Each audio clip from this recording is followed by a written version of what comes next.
New changes to state law will have a big impact on zoos in Michigan, including the John Ball Zoo in Grand Rapids. It's now allowed to breed tigers and other animals like them after changes to the state's Large Carnivore Act. New at 7, Evan Dean went to John Ball Zoo to ask why they pushed for the changes and to find out when you could see tiger cubs in Grand Rapids.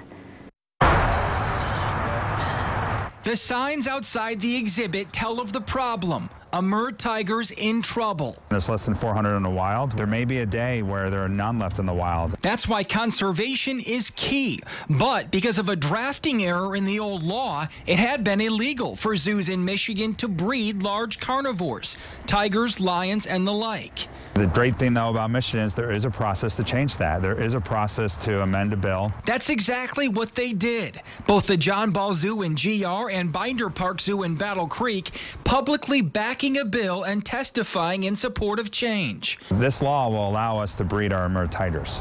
How big of a deal is that? It's huge. This is Titan, one of 2 male tigers at the John Ball Zoo. And if all goes according to plan, in just a couple years, he could be the father to new cubs right here at the zoo. They've already got the facilities needed to make it happen. This window was put in place intentionally for the cubbing den. We built a state-of-the-art facility. We got one of the best tiger habitats in the country. But the changes didn't come without opposition. The Detroit Zoological Society among those against.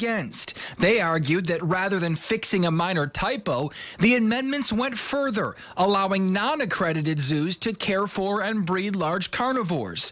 The CEO here says while that's true, there are strict requirements to do so. We got tough standards, and the more zoos that are not AZA that meet those standards is a great thing for everyone, because that means we have zoos out there that are improving their standards. Ultimately, a lot still needs to happen before you see tiger cubs at the John Ball Zoo, but it could happen in a couple of years. The staff here is excited, not only to help an endangered species, but to share that with the community. The way we really get people to care about wildlife and our natural environment is that emotional connection, and everybody loves babies, you know. And it's just so important with less than 400 left in the wild, and it gives us the ability to tell a great story. In Grand Rapids, Evan Dean, 24 Hour News 8.